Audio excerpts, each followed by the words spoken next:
Hey there, Mason Nation, and welcome to all of those joining us here today on the show, where we'll be bringing to you everything you need to know about everything there is to know about baseball.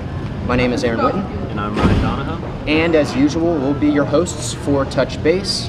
And it's here at last. Yep. Finally, the baseball season starts next Sunday, April 2nd, with the opening game being the Rays versus the Yankees at 1:10 p.m. Eastern Time.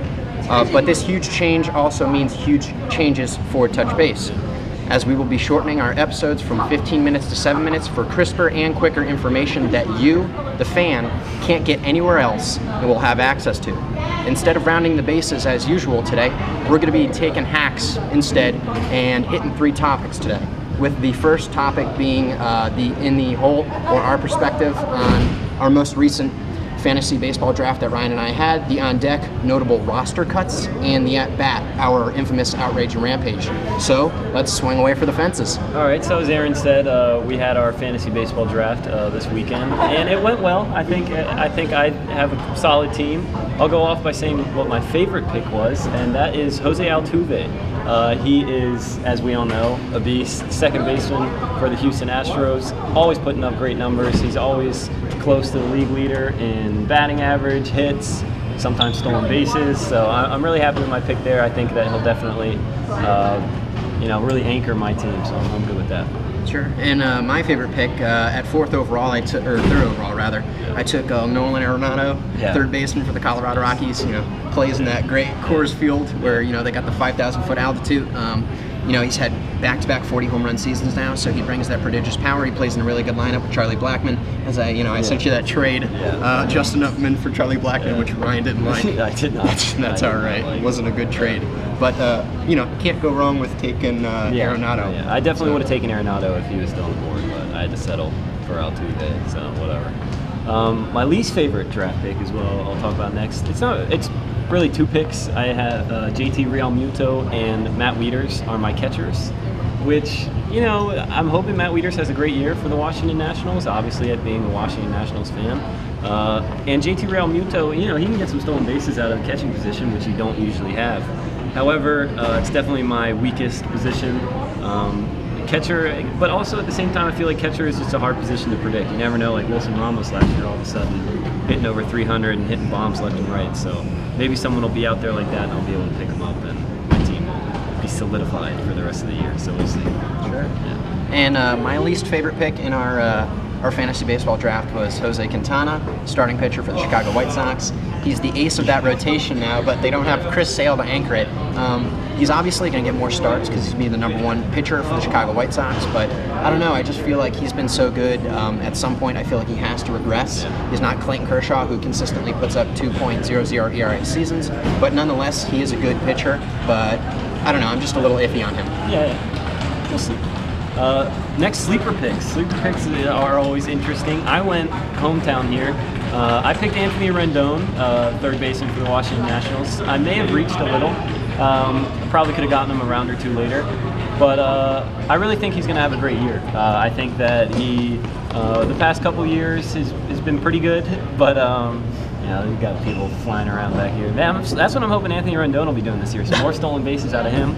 But ever since, I think it was 2014, he was hitting 280. He was in the MVP race. I think he came in 5th. But I don't know. I think he can get back to that, hit close to 290. Definitely hit about 25 home runs, and he always scores a lot of runs. So I'm excited for him as my sleeper pick. Yeah, and my sleeper pick is Kyle Schwarber. He was out all last season with, I think he blew out his knee. Hits home runs, going to play left field. He's really good for that Chicago Cubs lineup. So sleeper pick all the way. Yeah, definitely. In the end, I like my team, balanced team. Got a lot of young guys, some veterans in there like Adrian Gonzalez and those kinds of guys. So I'm excited. I think I'll win, obviously. I am a professional GM, so I think I have a leg up. It's probably illegal for me to be being in a fantasy baseball league, but perhaps I'm doing it, and I think my team's pretty good, so we'll see. And I, on the other hand, think I also have a good team, good enough to win the league. We got the home run power, Arenado, Ronit Odor. So I think, I have an offensive juggernaut. I guess we'll see. You can see our rosters on the screen right now. So, but I think the team's going to be pretty good overall. But in the end, you'll know. Yes, exactly. So our second will be the on deck.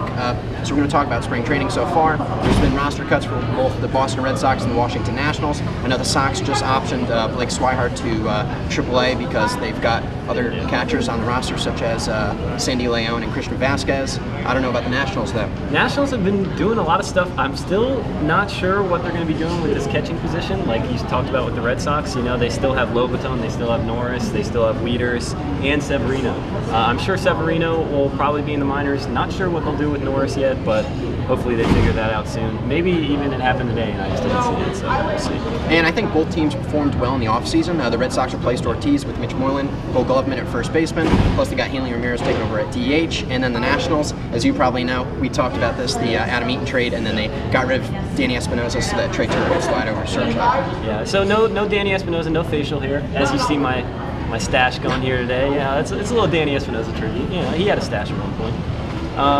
But next, we'll jump right into it, into our famous segment, our Outrage and Rampage.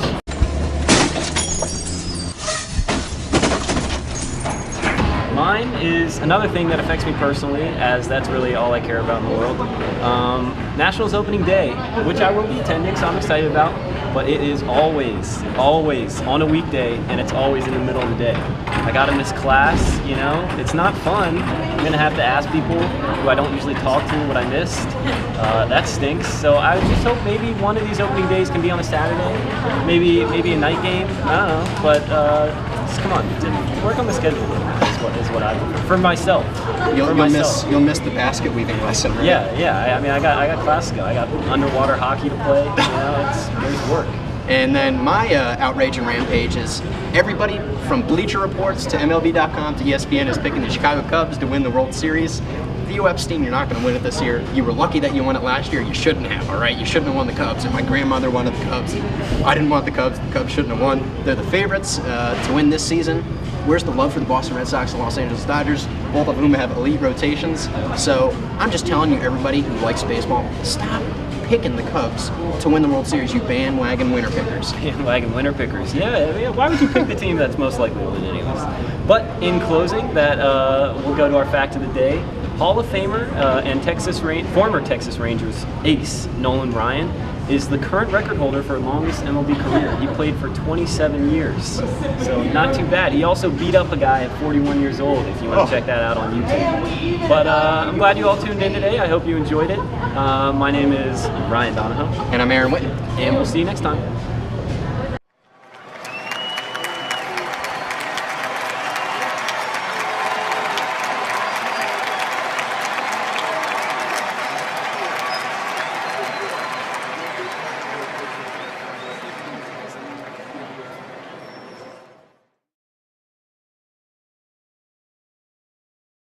Thank you all for tuning in to this episode of Touch Base. Yeah, watch us on YouTube every week. Tune into channel 8.1 at 9:30 every day. And of course, tell all your friends. And thank you for watching Touch Base.